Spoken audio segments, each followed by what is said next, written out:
6.25 한국 전쟁사를 보면 6.25 전쟁 중에 평양 탈환 작전이 있는데요.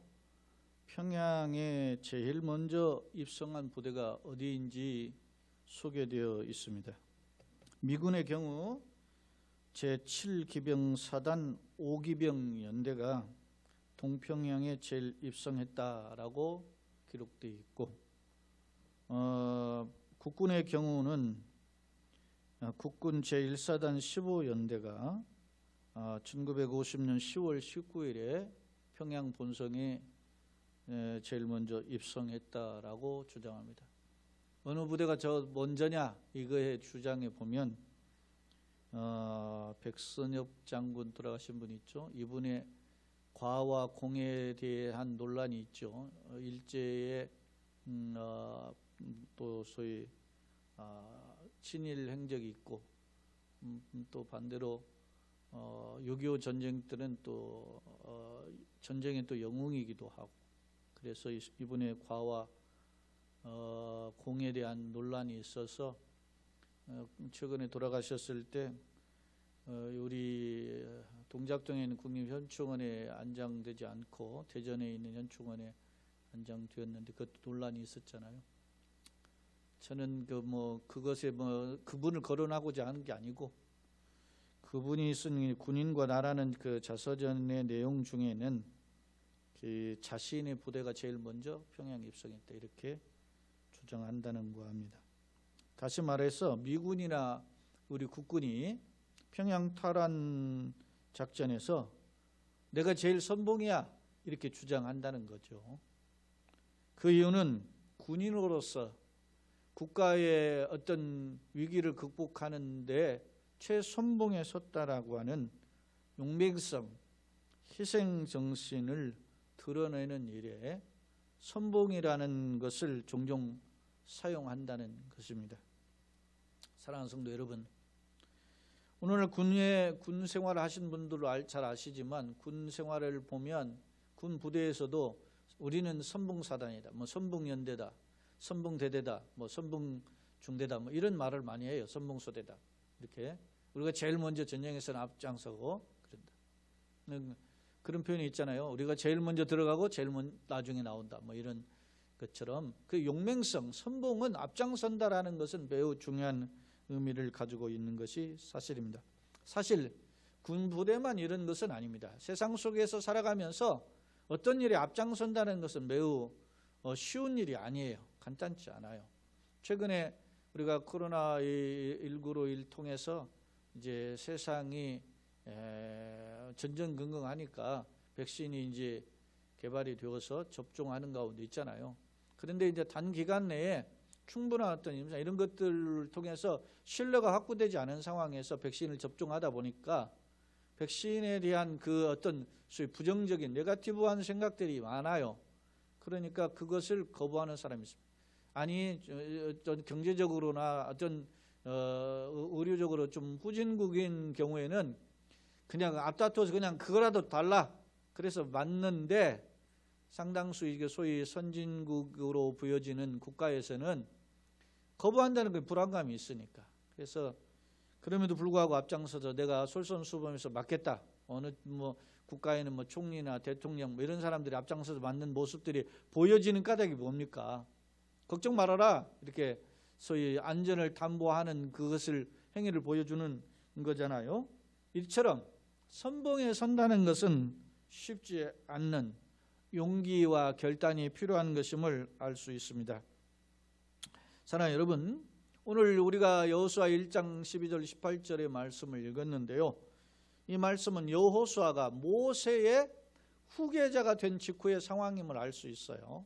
모세는 이제 비스가는 산에 올라가서 죽었고, 이제 민족을 이끌고 여호수아가 민족의 지도자가 되었는데, 문제는 백성들을 이끌고 요단을 건너 가나안 땅에 들어가서 한바탕 전쟁을 치러야 되는 상황이었단 말입니다.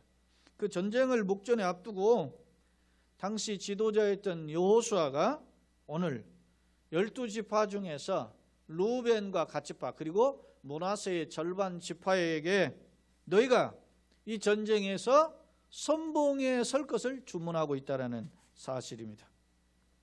당시 가나안 땅은 어떤 땅입니까? 하나님이 약속하신 대로 젖과 꿀이 흐르는 땅입니다. 매우 비옥한 땅으로 당대 최고의 땅이었다는 것이죠. 제가 여러 번 이야기했지만은 이스라엘 평안과 같은 경우는 이스라엘이라는 뜻이 흩뿌리다 그런 뜻이거든요. 그냥 심한 그냥 아무렇게 던져놔 버리면 저절로 자라가지고 풍성한 땅이 된 거예요. 이렇기 때문에 여러분이 잘 아시는 대로 이스라엘 전통적으로 목축 사업인데 가나안 땅이 들어와가지고 어떻게 농경 문화로 바뀐 거예요. 양을 키우고 하다 보면 어떻게 밤을 새워서 지켜야 되는데 농경사회는 치만 뿌리면 끝이야. 그러니까 편리 위주로 간 거예요. 그래서 가나안 정착 후에는 말이죠, 어떤 빈부의 레벨이 바뀌는데 목축하는 사람들은 좀 가난한 사람, 그리고 목축에서 특히 일꾼들은 목동들은 힘들고 연약한 사람들, 이런 사람들이 했던 것을 알 수 있어요. 그만큼 가나안 땅이 자체가 풍성했어요. 곡식뿐만 아니라 과일, 이런 열매들이 풍성했었기 때문에 이러한 땅에, 문제는 말이죠, 이러한 땅이면 오늘날도 몫이 좋으면 땅값이 비싸잖아요. 당대에는 그 땅을 차지하고 있는 사람이 기존에 차지하고 있는 이 사람들이 있었다라는 것입니다. 왜냐하면은 땅이 비옥할 뿐만 아니라 이 지정학적으로도 보면 이 팔레스타인 땅이 동쪽으로는 아시아를 품고 있고 서남쪽으로는 아프리카를 품고 있고 서북쪽으로는 유럽을 품고 있는 전략적 요충지예요. 그러니까 너도 나도 이 땅을 차지하려고 했었음을 알 수 있는데, 민수기 13장 32절로 33절에 보면 모세의 명령에 의해서 가나안 땅에 정탐꾼 12명을 파송하죠. 그 중에 10명이 돌아와서 보고하는데, 10명이 보고하는 내용이 민수기 13장 32절 33절에 보면 이런 표현이 있어요. 이스라엘 자손 앞에서 그 정탐한 땅을 악평하이르되 우리가 두루다니며 정탐한 그 땅은 그 거주민을 삼키는 땅이요, 거기서 본 모든 백성은 신장이 장대한 자들이며 거기서 레피렘의 후손인 아낙 자손의 거인들을 보았나니 우리는 스스로 보기에도 메뚜기 같으니 그들이 보기에도 그와 같았을 것이다. 이 말은 뭡니까? 그 땅에는 힘센 사람이 이미 차지하고 있다는 거예요. 소위 레피렘의 후손인 아낙 자손, 제가 과거에도 소개했는데 아낙 자손들은 그 르바임족 속의 후손들인데 머리가 하나 더 있었다 그래요. 그럴 정도로 뭐 기골이 장대했어요. 그러니까 그들로 하고 싸우려면 뭐 어떻게 해요? 위축이 되는 거 당연한 거 아니겠습니까? 그런 상황에서 이미 40년 전에 이스라엘 백성들이 가나안 땅을 정탐할 때 이미 그 땅이 어떤 땅인지를 알고 있었어요. 자, 신명기 7장 1절에 보면 모세가 그런 말씀을 합니다. 네 하나님 여호와께서 너를 인도하사 네가 가서 차지할 땅으로 들이시고 내 앞에서, 하나님이 너의 앞에서 여러 민족 곧 헷 족속, 기르가스 족속, 아모리 족속, 가나안 족속, 브리스 족속, 히위 족속, 여부수 족속, 소위 가나안 7족속 곧 너보다 많고 힘이 센 7족속을 쫓아내실 때 그렇게 표현해요. 그러니까 이미 상식적으로, 과학적으로, 논리적으로, 합리적으로 가나안의 7족속은 이스라엘 족속보다 뭐 숫자도 많고 그 어떤 전쟁의 영웅이고 힘이 세다는 것을 알고 있어요. 그런 상황에서 이미 어떤 과학적이고 합리적인 데이터를 가지고 있단 말입니다. 그런데 그들과 지금 맞짱을 떠야 되는 상황에서 새로운 지도자인 여호수아가 므낫세 반지파 그리고 루벤과 갓지파에게 너희들이 전쟁에 선봉해 되라 이렇게 명령했다는, 주문했다는 사실입니다. 그러다면 무슨 까닭으로, 도대체 무슨 이유로 여호수아는 이스라엘 백성이 가나안 정복 전쟁에 나갈 때 선봉에 설 것을 주문했을까? 자, 오늘 본문의 말씀인 1장 12절 13절에 보면은 한번 제가 읽겠습니다. 여호수아가 또 루벤과 지파와 갓지파와 므낫세 반 지파에게 말하여 이르되 여호와의 종 모세가 너희에게 명령하여 이르기를 너희의 하나님 여호와께서 너희에게 안식을 주시며 이 땅을 너희에게 주시리라 하였나니 너희는 그 말을 어떻게 해요? 기억하라 라고 말씀합니다. 그렇습니다. 여호수아가 르우벤과 갓지파 그리고 므낫세의 절반 지파에게 너희가 전쟁에서 선봉이 되라고 주문하고 명령한 까닭은 하나님 이미 그들에게 하신 약속이고 그들에게 대한 명령이기 때문에 하나님의 명령임을 기억하라 라고 다시 주문했다는 사실입니다. 그렇습니다. 무슨 명령이냐면 과거에 모세에 있을 때 지도자가 물론 모세는 지금 죽은 지 얼마 안 되죠. 바로 그런 상황에서 모세 있을 때에 이 루벤과 갓지파에게 너희가 가나안 정복 전쟁에서 선봉이 돼야 된다는 것을 약조를 받았던 거예요. 무엇에 근거해서 그런 약조를 받았나? 민수기 31장과 32장을 살펴보면 이스라엘 민족이 그 요단 동편이죠. 요단강의 서편은 가나안 땅이고 요단 동편은 소위 트랜스 요르단인데 요단 동편에서 그 요단 서편으로 요단강을 건너서 들어가기 전에 그 요단 동편에서 이 아모리 족속과 이런 미디안 족속들과 전쟁을 치러서 그들을 막 소위 묵사가를 만들어요. 근데 그 미디안 족속들을 물리칠 때 5 연합군을 물리쳤고 그 물리쳤을 때 그들을 죽이고 얻은 전리품이 어마어마했음을 알 수 있는데요. 거기에 보면 민수기 31장 32절로 34절에 보면 민수기 31장 32절 34절 그 탈취물 곧 군인들의 다른 탈취물 외에 양이 67만 5천 마리요. 그리고 소가 7만 2천 마리요. 나귀가 6천 마리. 어마어마했으면 알 수 있어요. 여기 그냥 남자나 이런 사람들 또 그 결혼한 여자 모두 죽이고 그 미혼한 아이들만 살려주는 거예요. 그래서 그를 노예로 삼는데 어마어마하게 물리친 이 전리품이 있었음을 알 수 있어요. 당시 양과 소기 나귀가 풍성했는데 특별히 루벤 지파와 갓 지파에게 이 전리품이 많았음을 알 수 있어요. 예를 들면 32장 1절에 보면 민수기입니다. 민수기 32장 1절에 루벤 자손과 갓 자손은 심히 많은 가축대를 가졌더라. 그들이 야셀 땅과 길앗 땅을 본즉 그곳은 목축할 만한 장소였다. 이 소위 트랜스 요르단 요단 동편에 있는 것은 목초지예요. 그러니까 양과 이 소떼를 많이 가지고 있는 지파의 입장에서는 그 땅이 탐이 났다는 것입니다. 그래서 다른 상황을 제쳐놓고 32장 이제 그 보면 이들이 모세를 찾아와요. 32장 1절로 6절에서 모세를 찾아와 가지고 이 땅을 우리에게 달라고 그렇게 요구를 하는 겁니다. 기업으로. 근데 모세의 입장에서는 볼 때는 어떻게 해요? 하나님이 약속하신 땅은 어떻게 해요? 요단 서편이란 말입니다.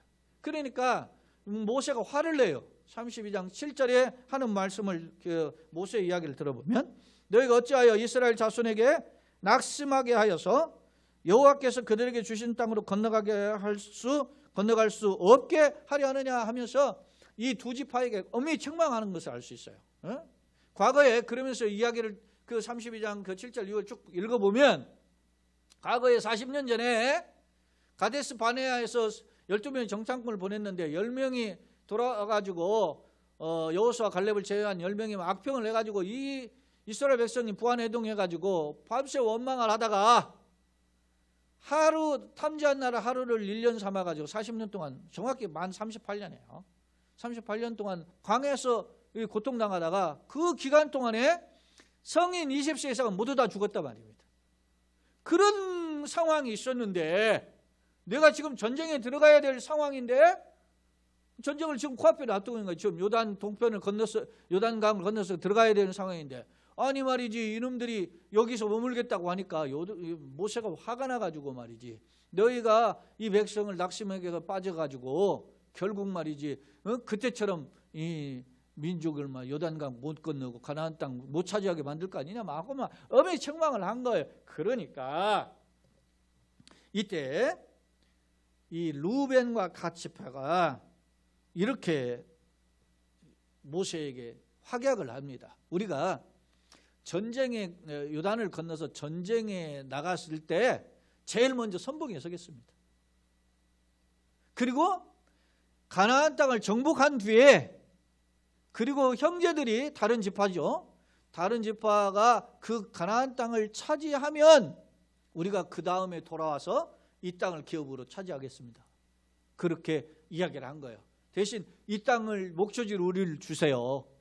그러니까 모세가 듣고 보니까 그거 싸가지 있는 말이에요. 그래서 그 두 지파에게 좋다. 너희들이 생각한 소견대로 전쟁에서 제일 선봉에 서거니와 그리고 형제들이 다 땅을 차지한 뒤에 그 다음에 돌아와서 너희가 이 땅을 차지하라. 그랬어요. 그러니까 그 약속을 누가 알고 있어요? 지금 모세가. 백성들 앞에서 한 약속이기 때문에 여호수아가 알고 있죠.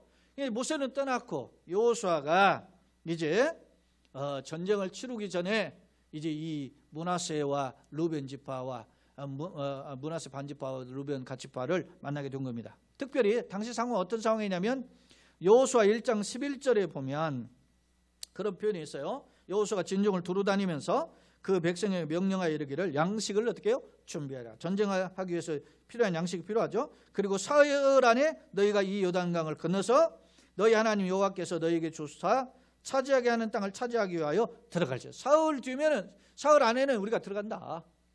그러니까 지금 전쟁이 어떻게 해요? 목전에 다다른 매우 일촉즉발의 상황이었음을 알 수 있습니다. 바로 이런 때에 여호수아가 두 지파와 그 또 다른 므낫세의 절반 지파에게 내가 전쟁에서 선봉이 되라 그렇게 이야기한 거예요. 그 선봉이 되라는 근거가 뭐라고? 하나님의 명령, 하나님과의 약조이기 때문이죠. 사랑하는 성도 여러분, 오늘 제목은 약속의 기업을 먼저 차지하는 성도의 신앙 자세는 뭔가? 그래서 우리가 선봉이 되는 것인데 그 선봉이 되는 까닭은 뭐냐면 하나님의 약속을 차지하는 자로서 하나님의 말씀을 붙잡고 하나님의 약속을 붙잡고 나아가는 자세이기 때문입니다. 사랑하는 성도 여러분, 하나님의 말씀을 붙잡고 선봉에 서는 자가 되기를 예수님의 이름으로 축원합니다. 그럴 때 일을 행하시는 여호와, 일을 지어 성취하시는 여호와, 앞서가시고 동행하시고 우리를 때로는 이끌어주시면 뒤에서 또는 밀어주신 그 하나님의 역사가 우리를 승리케 하실 줄로 믿습니다. 이 어려운 상황이 반복되고 있는 상황 속에서 우리는 전전긍긍하고 또 멈칫멈칫 그렇게 하는 것이 사실이에요. 이런 상황에서 우리가 손익계산서를 따지지 않고 하나님의 명령을 꽉 붙잡고 그 명령 앞에서 순종하는 자가 되기를 예수님의 이름으로 축원합니다. 왜냐하면 실든 좋든 우리가 사는 상황은 생사화복의 주인 하나님 손에 붙들려야 돼요. 근데 그 하나님이 이놈 봐라, 세상에 주판을 튀기면서 살지 않고 머리에 말에 계산기 튀기면서 살지 않고 하나님 약속을 붙잡고 사네. 그것을 아시면, 그것을 보시면 얼마나 기뻐하시겠어요. 온갖 핑계를 대고 뒷걸음질 사람들이 많은데, 그런 조건들이 많은데, 그러나 그것을 잠재하고 하나님의 약속을 붙잡고 나아가면 하나님께서 이끌어 주시되 승리로 이끌어 주실 줄로 믿습니다. 여러분요, 사실 우리가 읽지는 않았지만 여호수아 1장 그 5절로 7절 너는 마음을 강하게 하고 담대하라 그래요. 여호수아에게. 예? 거기에 그러면서 뭐라고 하냐면 내가 너보다 뭐요?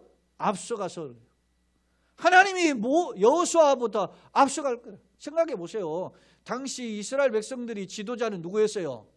오매불망 상가가 따르던 지도자가요. 모세요. 근데 모세의 그 시중이었던 여호수아가 있으니까 속으로 말이지 자기네들보다 나이가 한 25세, 뭐 20세 이 정도 많은 어떤 선배이긴 하지만 별로 탐탁지 않은 거예요. 근데 그가 전쟁의 영웅이 될 수 있었던 것은, 민족의 지도자를 이끌 수 있었던 것은 하나님이 앞서가시고 동행하신 줄로 믿습니다. 여호수아 1장 5절 9절 보세요. 거기에 보면은 너는 마음을 강하게 하고 담대하라. 내가 너와 함께 하겠다. 임마누엘 약속을 거듭거듭 약속하세요. 실제로 전쟁의 영웅이었던 갈렙이 여호수아 14장에 보면은 뭐라고 이야기해요? 여호와께서 내 나이 85세지만 여호와께서 나와 함께 하시면 내가 지금도 전쟁에서 저들을 물리칠 수 있습니다.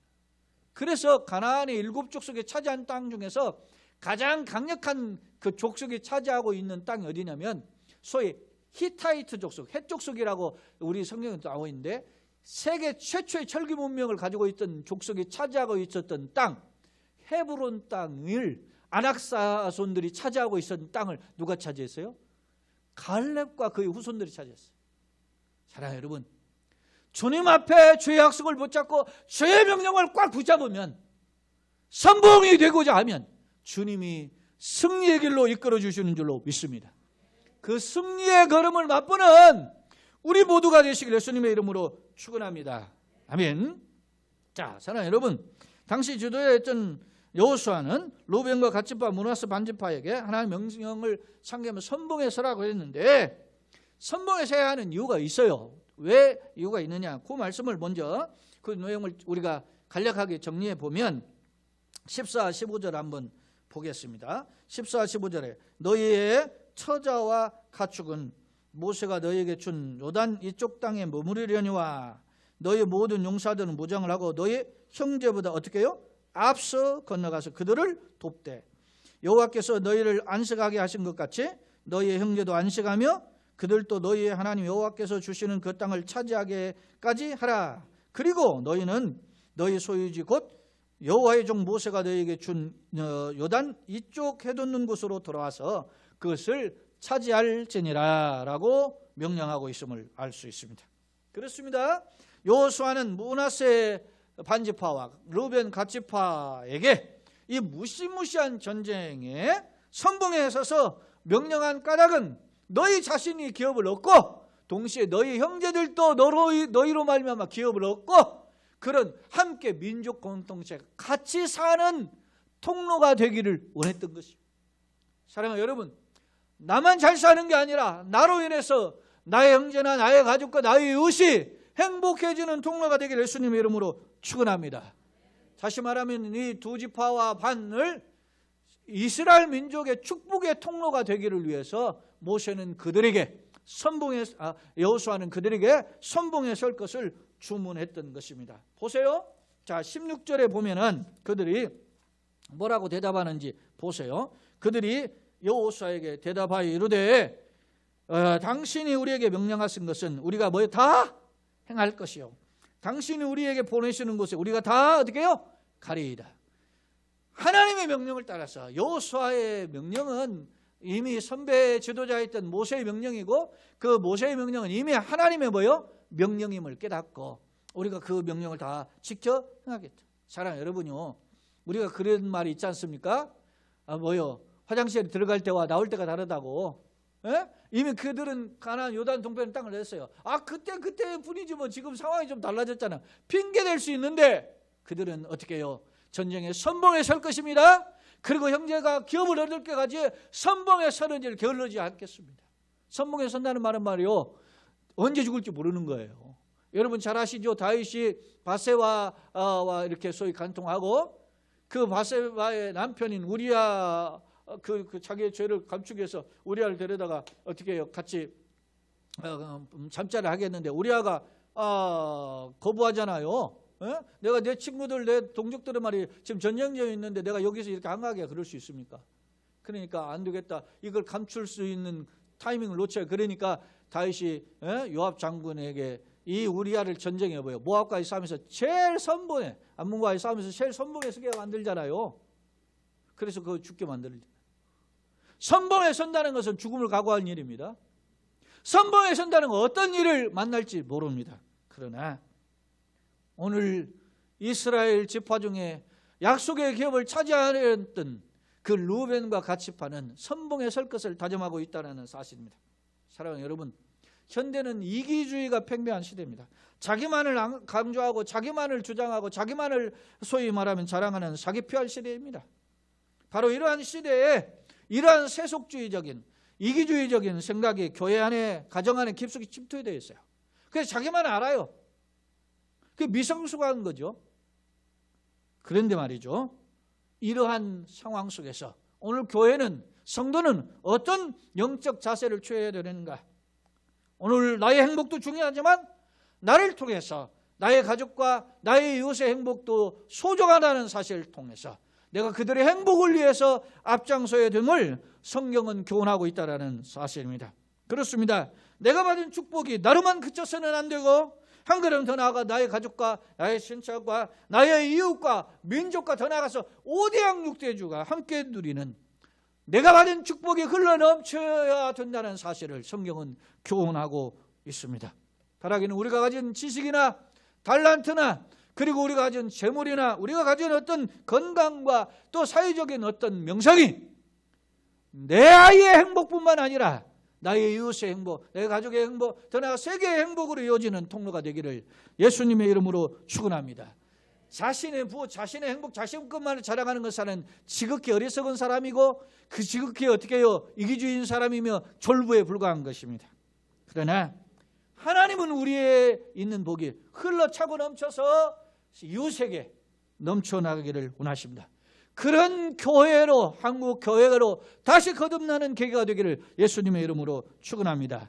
여러분 주목할 점은 한 걸음 더 나아가서 이 루벤 지파, 갓 지파와 므낫세 반 지파가 대답하는 표현 속에 이런 표현이 있어요. 자, 17, 18절에 보면 이런 표현을 해요. 우리는 범사에 모세에게 순종한 것 같이 당신에게도 어떻게 해요? 순종하려니와. 지도자가 누가 있지 않아요. 예? 순종하겠습니다. 오직 당신의 하나님 여호와께서 모세와 함께 하던 것 같이 당신과 함께 계시기를 원합니다. 아마 이게 당시 이 여호수아는 아마 갈렙의 나이가 하고 동년배로 볼 때 갈렙이 정복전쟁 5년 뒤에 나이가 85세라고 이야기하니까 아마 이 여호수아의 나이도 한 80세, 지금 상황은 전쟁 시작 전이니까 80세였을 것으로 보여져요. 모세는 120세에 죽었잖아요. 그러니까 어떻게 보면 앞서도 이야기한 시원찮았던 것이 사실이에요. 그러나 그들 철저히 그들의 명령에 순종해요. 제가 최근에 이렇게 어떤 국민의힘인가 정당에서 당 대표를 뽑는데 젊은 친구가 말이지 치고 올라오는 여론조사를 나는 굉장히 고무적인 현상. 제가 칼럼에도 썼지만 나이가 중요한 게 아니에요. 어떤 마인드, 어떤 생각, 여러분 토론하고 그렇게 그 사람이 가지고 있는 말을 내세우는 것은 이 친구가 달변가이기도 하지만 생각이 달라요. 나는 확 바뀌어야 된다고 봐요. 그래 여러분 생각해 보세요. 보수와 꼴통이라고 비난을 받았던 야당이 바뀌어봐요. 나라가 바뀐다니까. 나는 바뀌어야 된다고 봐요. 이야기가 다른 각도로 했지만 보세요. 이 사람이 어떤 생각을 하는지 보세요. 이제 어떤 면에서 모세보다 40년 젊은 지도자를 향한 이들의 생각이 나와요. 16절에 이미 했고, 자 한번 보세요. 17, 18절에 우리는 범사에 모세에 순종한 것 같이 당신에게도 순종하네요. 오직 당신의 하나님 여호와께서 모세와 함께 하시는 것 같이 당신과 함께 계시기를 원하나이다. 이야, 지도자에 대한 대우가 달라요. 이 사람이 나이가 중요하지 않다는 거예요. 물론 자기들보다 많지만 여호수아가 더 강력한 힘에, 하나님의 힘에 붙들려야만 된다는 사실을 알아요. 그러니까 지도자를 이렇게 받들잖아요. 그러면서 뭐라고 하냐면 누구든지 당신의 명령을 거역하며 당신의 말씀을 순종하지 않는 자는 죽임을 당하리니. 그러면서 오직 강하고 어떻게 해요? 담대하소서.